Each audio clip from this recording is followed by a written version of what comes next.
কয়টা গুণ? 12টা গুণ যার কাছে থাকবে সে একদিন না একদিন ওলি আল্লাহ হবে। তার মধ্যে 2টা গুণ আল্লাহর, 2টা গুণ নবীর, 2টা গুণ সিদ্দিক আকবরের, 2টা ফারুক আজমের, 2টা ওসমান জুন্নুরাইনের, 2টা মাওলা আলীর। 12টা গুণ। আল্লাহর গুণ কি? গফফার, সত্তার, ক্ষমা করে দেওয়া এবং অন্যের দোষ লুকিয়ে রাখা। নবীজির 2টা গুণ, রউফ রহিম, সহানুভূতিশীল হওয়া, প্রচন্ড দয়ালু হওয়া। সিদ্দিক আকবরের 2টা গুণ, সাদেক মুসাদ্দেক, সত্য বলা, সত্যকে সত্য মেনে নেওয়া। অনেক মানুষ সত্য বলে ঠিক, আরেকজন সত্য বলে সেটা মানে না, ঠিক কিনা? জোরে জোরে বলেন। ফারুক আজমের 2টা গুণ, একটা হলো স্বজন প্রীতিহীনতা, স্বজন প্রীতিহীনতা, একটা ন্যায় পরায়ণতা, আদালত। ওমর ফারুক আজম এমন স্বজন প্রীতিহীন ছিলেন, আমরা তো নিজের ছেলেকে কেমনে গোশত এক টুকরো বেশি দিব, নিজের ছেলেকে কিভাবে ভালো একটা চেয়ারে বসাই দিব খানার টেবিলে আগে, অথচ ওমর ফারুক আজম গনিমতের মাল বন্টন করছেন। নিজের ছেলে আব্দুল্লাহ ইবনে ওমরকে দিলেন রাদিয়াল্লাহু তাআলা 500 দিরহাম, আর ইমাম হোসেন পাককে দিলেন 1000, হাসান পাককে দিলেন 1000। তখন হযরত আব্দুল্লাহ ইবনে ওমর রাদিয়াল্লাহু তাআলা আনহুমা বলছেন, আব্বা, আমি নিজে খলিফার ছেলে, আমার বাপ খলিফা, আমি বদরের যুদ্ধে গিয়েছি, নবীজি বলছেন তুই এখনো ছোট, পরে যুদ্ধে আসিস। হাসান ও হুসাইন ছিল না, আমি সব যুদ্ধে ছিলাম ইসলামের, আমাকে 500 দিলেন, এদেরকে 1000 দিলেন। বলে তুই কি বললি? হাসান হুসাইনের বাপকে তুই জানোস? পারলে হাসান হুসাইন রাদিয়াল্লাহু তাআলা আনহুমার মায়ের মতো একজন মা নিয়ে আয়। হাসান ও হুসাইন পাকের নানি সৈয়দা তৈয়বা তাহেরা জাহেদা আবেদা রাকিয়া সাজদা খাদিজাতুল কুবরা রাদিয়াল্লাহু তাআলা আনহা, প্রথম নারী যিনি ইসলাম কবুল করেছেন। তোর নানি কে? হাসান হুসাইন পাকের নানা, ইমামুল আম্বিয়া, সৈয়দুল মুরসালিন, রাহমাতাল লিল আলামিন, মুহাম্মদুর রাসূলুল্লাহ সাল্লাল্লাহু আলাইহি ওয়াসাল্লাম। পারলে তাদের নানার মতো একজন তোর নানা নিয়ে তারপর 1000 দাবি করিস। কেমন ন্যায় পরায়ণ খলিফা, নিজের পোলারে দেন নাই, কেমন নীতিবান। আমরা তো মেয়ের বিয়ে দেওয়া, ছেলের জন্য বউ আনতে গেলে আগে বাপের পয়সা দেখি, ছেলের জন্য মেয়ে ঠিক করবেন, মেয়ে পরে দেখবো, আগে বাপের কয় টাকা আছে দেখি। বাপের কাছে মিলে কয়খানি জমি আছে, জামাইরে কি দিব এটা দেখি।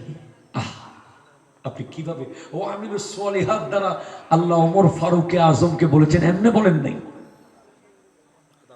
রাস্তা দিয়ে হাঁটতেছেন, ঘরের ভিতর থেকে আওয়াজ আসতেছে মা আর মেয়ের ঝগড়া।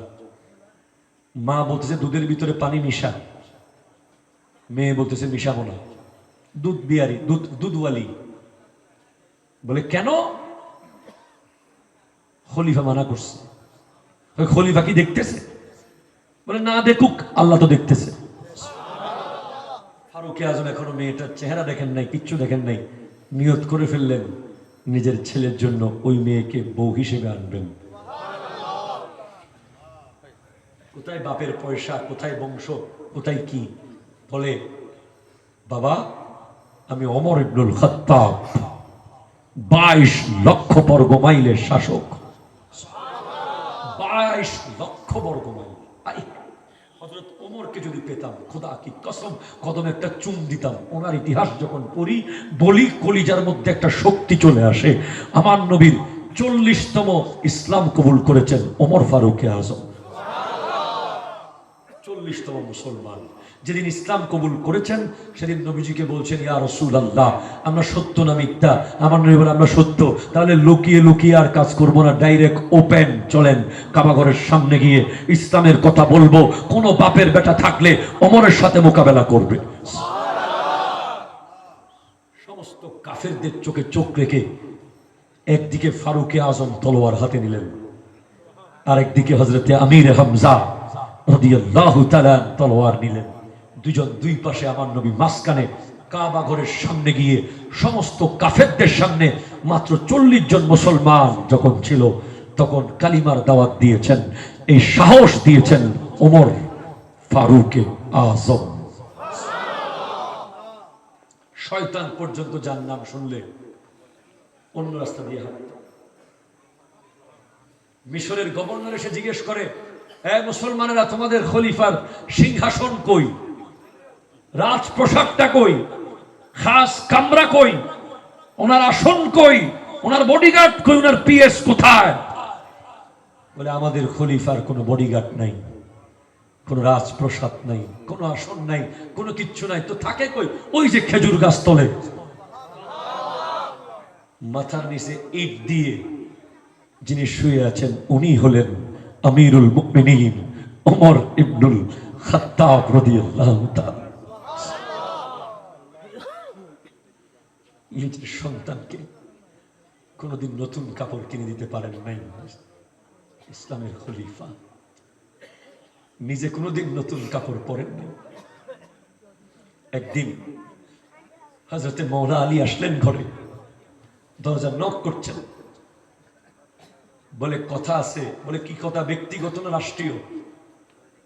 ওমর ফারুক আজম জিজ্ঞেস করলেন মওলা আলীকে। মওলা আলী বলছেন, ব্যক্তিগত কথা। বলে, দাঁড়ান। ওমর ফারুক আজম চেরাগ নিভিয়ে দিলেন, তারপর ডেকে বসালেন। বলে, তুমি বাতি নিভিয়ে দিলা কেন? বলে, এই বাতির তেল রাষ্ট্রীয় তেল। আপনার সাথে আমি এই তেল জ্বালিয়ে কথা বলতে পারবো না, কারণ কথাগুলো ব্যক্তিগত। বড় কষ্ট হবে। এমন আইডল আমাদের কাছে আছে।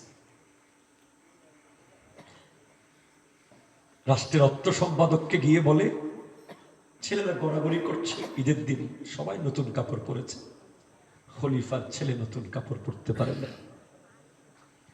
অর্থ সম্পাদককে গিয়ে বলে, আমাকে 1 মাসের বেতন কি অগ্রিম দেওয়া যাবে? রাষ্ট্রের অর্থ দপ্তরের যিনি দায়িত্বে, বাইতুল মালের দায়িত্বে, উনি বলছেন, আগে আপনি আমাকে 1 মাস বাঁচবেন সেটার গ্যারান্টি দেন। ফারুক আজম বলে, আমার বেতনও লাগবে না, কিচ্ছু লাগবে না, তুমি আমাকে বাঁচাই দিছো। আমার ছেলেরা পুরাতন কাপড় পরে ঈদ করবে। এজন্য আমার আল্লাহ আমার নবীর জবান দিয়ে তাকে এমন পুরস্কার দিলেন। আমার নবী বলছেন, আবু বকর তাজুল ইসলাম ওয়া উমরু খুল্লাতুল ইসলাম। সিদ্দিক আকবর হলো ইসলামের মাথার মুকুট, আর ওমর ফারুক আজম ইসলামের গায়ের জামা। ওয়া উসমানু ইকলিলুল ইসলাম, উসমান যুন্নুরাইন ইসলামের গলার মালা। ওয়া আলীউন তাবিবুল ইসলাম, মওলা আলী হলেন ইসলামের ডাক্তার। তাহলে আরো যদি বলি শেষ নাই। আমরা অফিস শুরু করার আগে 1 কাপ রং চা খাই। কথা বলবেন না আপনারা, ঠিক কিনা বলেন? অফিসে গিয়ে যারা বস, বড় বড় মন্ত্রী, এমপি, সচিব, একটা বিদেশি লাল চা খেয়ে গরম গরম অফিস শুরু করে, মিটিং শুরু করে। আর ওমর ফারুক আজম প্রতিদিনের খেলাফতের দায়িত্ব শুরু করার আগে একজন লোক নিয়োগ দিছিলেন। বলে, তুমি দাঁড়িয়ে শুধু আমাকে বলবে, ওমর আপনি মারা যাবেন। শুধু এই কথা বলার জন্য একজন লোক নিয়োগ দিছেন, নিজের ভাতা থেকে ওই লোককে ভাতা দিতেন। বলে তুমি শুধু, আমি প্রতিদিন সকালে যখন খেলাফতের দায়িত্বের কাজ শুরু করব, তখন তুমি দাঁড়িয়ে আমাকে বলবে শুধু, ওমর আপনি মারা যাবেন, তোমার সাকি হলো এটা। ওমরকে সেই লোক দাঁড়িয়ে বলতো, ওমর আপনি মারা যাবেন। উনি তখন মৃত্যুর কথা শুনে অশ্রুসিক্ত নয়নে কান্না করে তারপরে খেলাফতের কাজ শুরু করতেন, মৃত্যুকে স্মরণ করেই শুরু করতেন। একদিন ওই লোককে বলতেছে, তুমি আর আসিও না, তোমার দায়িত্ব শেষ। বলে কেন, আমি কি অবহেলা করেছি কোনো? না না না, তোমার দায়িত্ব পালন করার জন্য নতুন একজন এসেছে। কে? এই যে আমার সাদা দাড়ি, আমি ওমরের কয়েকটা দাড়ি সাদা হয়ে গেছে, এগুলো এখন আমাকে প্রতিদিন বলতেছে আয়নায় দেখলেই, ওমর তুমি মারা যাবে। কেমন কেমন আইডল আমাদের কাছে আছে, কেমন কেমন জাত আমাদের কাছে আছে। গোটা বিশ্ব খুঁজলে আপনি দ্বিতীয় ওমর খুঁজে পাবেন না, যার নাম জমিনে ওমর, আসমানে ফারুক, জান্নাতে সিরাজ। আমার নবী বলেছেন, ওমর ফারুকে আজম হলেন সিরাজু আহলিল জান্নাত, জান্নাতীদের চেরাগ হলো ওমর ফারুকে আজম। এরপর দুইটা গুণ ওমর ফারুক বলেছি, আর দুইটা হলো ওসমান যুন্নুরাইনের গুণ। একটা হলো সাখাওয়াত আর একটা হলো ইবাদত। বখিল কৃপণ কোনোদিন ওলি আল্লাহ হবে না, কৃপণ কোনোদিন ওলি আল্লাহ হবে না। আস-সাখিয়ু হাবিবুল্লাহ ওয়াল বখিলু আদুবুল্লাহ। কৃপণ হলো আল্লাহর শত্রু। যারা টেম্পুতে যে টাকাটা চলে না, বাসে যে টাকা চলে না, হোটেলে যে টাকা চলে না, ওই টাকা এনে চালায় মসজিদে,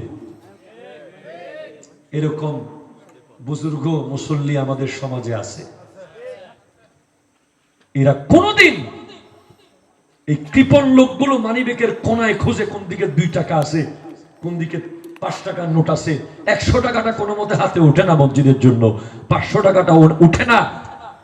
এরা কোনোদিন আল্লাহর বন্ধু হতে পারবে না। দেখেন প্রত্যেক ওলি আল্লাহর দরবারে গিয়ে দেখেন খাবার আছে। হক্কানি ওলিদের দরবারে একটা লঙ্গরখানা থাকে। এরা সব কিছু, যারা সত্যিকার ওলি আল্লাহ, এরা নিজের সব বিসর্জন দিতে পারে, কিন্তু কোন মুরিদ, কোন মেহমান যদি দরবার থেকে না খেয়ে যায়, এটা এরা কষ্ট পায়। দেখবেন আল্লাহ তাদেরকে ব্যবস্থা করে দেবে। এবং আপনার ড্রয়িং রুমের মধ্যে খাবারে বৈষম্য আছে। ভালো পয়সাওয়ালা কোট নোট না থাকলে আপনি তারে ভালো মতো চা দেন না। আপনার ড্রয়িং রুমে পয়সাওয়ালা ছাড়া ভালো মানুষ, গরিব মানুষের জায়গা নাই। আপনার বিয়ে বাড়িতে গাড়ি বাড়িওয়ালা ছাড়া, লোক ছাড়া গরিব মানুষের জায়গা নাই। আপনার মেজবানের টেবিলে কারো জন্য 1 বাটি, কারো জন্য 10 বাটি, কিন্তু 2টা জায়গায় কোনো বৈষম্য নাই। একটা নবীর মিলাদ আর একটা অলির ওরস। এই 2 জায়গায় আপনি কোটিপতি হন একই খানা, আপনি রিক্সাওয়ালা হন একই খানা। আজকে তবরুকে কোনো বৈষম্য আছে?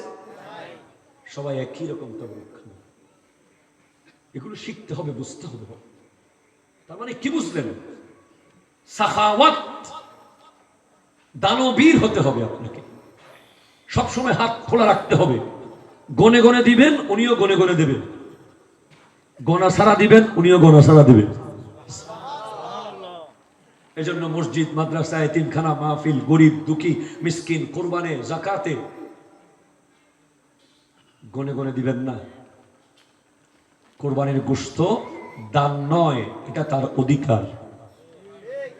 যাকাত কোনো দান নয়, ঠিক কিনা বলেন না? যাকাত হলো গরিবের অধিকার। সে নিচ্ছে বলে আপনি বাঁচবেন কিয়ামতের মাঠে। সে না নিলে তো আপনাকে কামড়াবে। আনা কানজুকা আনা মালুকা বলে বলে আপনাকে ছোবল মারবে হাসরের মাঠে। সুজান আকরা। আমরা অনেকে মনে করি যাকাত দিচ্ছি আমি বহুত বড় দয়ালু হয়ে গেছি এলাকার, একেবারে আমি দানবী। না, যাকাত দিতে পারতেছেন নসিব, যে নিচ্ছে তাকে আদর করে সম্মান করে সেলুট মেরে মেহরবানি করে যদি নেন। নিয়ম হলো এইটা। ওরা কে তোলে 500 টাকা কি তো করি দে বাটপার, ঠিক কিনা কথা চলে বলে। কোরবানের গোশত ছাদ থেকে নিচে ফেলতেছে বড় একেবারে কোরবানি দাতা, কিছুক্ষণ পরে গেট বন্ধ করে দিছে। কোরবানির গরু ফিসে ফিসে ব্যান গাইতে কি একটা আনছে চার কোনা, কথা কয় না, ঠিক কিনা কথা কয়। এটা কিনলে আনছেন তো ডিপ ফ্রিজও আনছে, ওইদিকে ডাক্তারে কয় গোস্তর দিকে তাকাই থাকিয়েন, খাইয়েন না, আপনার হার্টে 4টা ব্লক।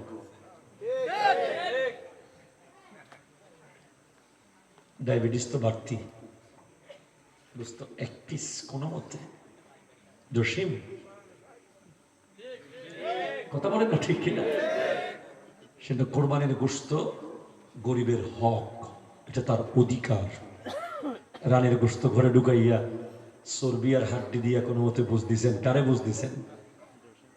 লা ইয়ানালুল্লাহ লুহুমুহা ওয়ালা দিমাউহা ওয়ালাকিন ইয়ানালুহুত তাকওয়া মিনকুম। আল্লাহর কাছে রক্ত যাবে না, গোশত যাবে না, তোমার অন্তরের ভিতরে যেটা আছে সেটাই আল্লাহর কাছে যাবে। বহুত কথা, আপনাদের সাথে কথা বলে ভালো লাগতেছে। সর্বশেষ মৌলা আলীর 2টা গুণ, একটা হলো এলম, আর একটা হলো সুজাত, বীরত্ব। ইলম আপনাকে শিখতেই হবে। খালি মাদ্রাসার ছাত্ররা ইলম শিখবে এটা ইসলাম বলে না। ইসলাম বলছে তালাবুল ইলমে ফরিদাতুন আলা কুল্লি মুসলিমিন ওয়া মুসলিমাত। ইলম তলব করা ফরজ প্রত্যেক মুসলমান নরনারীর উপরে। আপনি বুড়া হয়ে গেছেন তো কি হয়েছে, আপনি মসজিদের ইমাম সাহেব, খতিব সাহেব, হুজুর দাওয়াতুল খায়রের প্রোগ্রামে যান।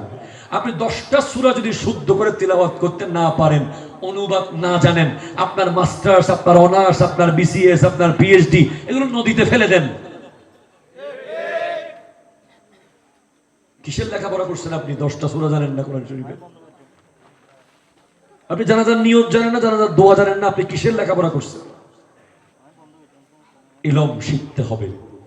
ইলম শিখার কোনো বয়স নাই। বুড়া কালেও আপনি ইলম শিখতে পারেন, কোনো অসুবিধা মিনাল মাহদে ইলাল লাহদ, দুলনা থেকে কবর পর্যন্ত ইলম অর্জন করো। সর্বশেষ সুজাত। আমরা ওই প্রথম গুণ যেটা বলেছিলাম গাফফার, সেটার উপরে আসি বলেই আমাদের নুরুল ইসলাম ফারুকী হত্যার বিচার এখনো হয় নাই, ঠিক কিনা কথা বলেন। এখন যদি আপনি ভালোভাবে কথা বলেন, মিডিয়া আপনাকে নিবে না। 1 লাখ মানুষ হইলেও আপনাকে গাড়ি একটা পুরাইতে হবে, দোকান একটা ভাঙলেই সব মিডিয়া সেদিকে। মিডিয়ার ভাইদের কাছে আমরা অনুরোধ করে বলি, এই ট্রেন্ড চেঞ্জ করতে হবে, ঠিক কিনা কথা বলেন। ভাইরাল হওয়ার পেছনে ছোটা বন্ধ করতে হবে, সত্যিকারের বিষয়গুলো জাতির সামনে তুলে ধরতে হবে। আজকে আমরা রাস্তা ব্লক করি নাই বলে টেকনাফ থেকে তেতুলিয়া সমস্ত সুন্নি মুসলমান আহলে সুন্নাত ওয়াল জামাতের অনুসারীরা যদি রাস্তায় বসে যেত, প্রশাসন এসে বলতো কি চান, আমরা বলতাম ফারুকী হত্যার বিচার করেন, তারপর রাস্তা ছাড়বো, নিশ্চয়ই বিচার হয়ে যেত, ঠিক কিনা কথা বলেন। কিন্তু আমরা চাই নাই দেশকে অশান্ত করতে, আমরা চাই নাই জনগণের ক্ষতি করতে। তাই বলে মনে করিয়েন না আমরা শুধু চেয়ে থাকবো সুফিবাদী মুসলমান। আমরা প্রতিশোধ নিতে শিখি নাই, কিন্তু প্রয়োজন হলে আমরা কারবালার মাঠে আবার নামতে হলে প্রস্তুত থাকবো,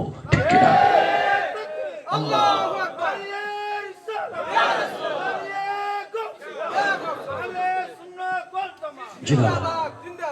বাস মোট 12টা গুণ বলেছি। কয়টা গুণ?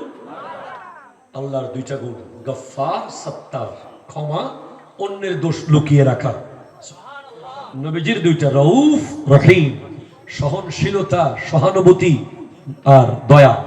সিদ্দিক আকবরের দুইটা গুণ, সাদেক মুসাদ্দেক, সত্য বলা, সত্যকে সত্য মানা। ফারুক আজমের দুইটা গুণ, আদালত, ন্যায় বিচার, মকসিদ, সেটা হলো স্বজন প্রীতি বাদ দেওয়া। আর ওসমান জুন্নুরাইনের দুইটা গুণ, সাখাওয়াত, দানশীলতা, ইবাদত, নামাজ, রোজা, হজ, যাকাত। মাওলা আলীর দুইটা গুণ, এলম আর সুজাত। আল্লাহ পাক আজকের মাহফিলকে কবুল করুক। ইনশাআল্লাহ ভবিষ্যতে দেখা হবে। আপনারা সবাই আমার জন্য দোয়া করবেন। বাকি দায়িত্ব উলামায়ে কেরামকে দিয়ে আমি যাচ্ছি। আমার 9টা বাজে মাইক ছিল, কিন্তু নতুন যুবক ভাইদের কথা রেখে আমি প্রায় 10টার পরে মাইক ধরেছি। এখন প্রায় 11:30, 1.5 ঘন্টা আলোচনা হয়েছে। ভবিষ্যতে ইনশাআল্লাহ দেখা হলে আরো কথা বলবো। ভালো থাকবেন। কোনো প্রতিশোধ আমরা নেব না, কোনো হানাহানি, কোনো মারামারিতে আমরা নাই। আমরা ক্ষমা করতে বিশ্বাসী, তবে আমাদেরকে বেশি খোঁচাইলে আমরা শেষ পর্যন্ত বাধ্য হব। আসসালামু আলাইকুম ওয়া রাহমাতুল্লাহ।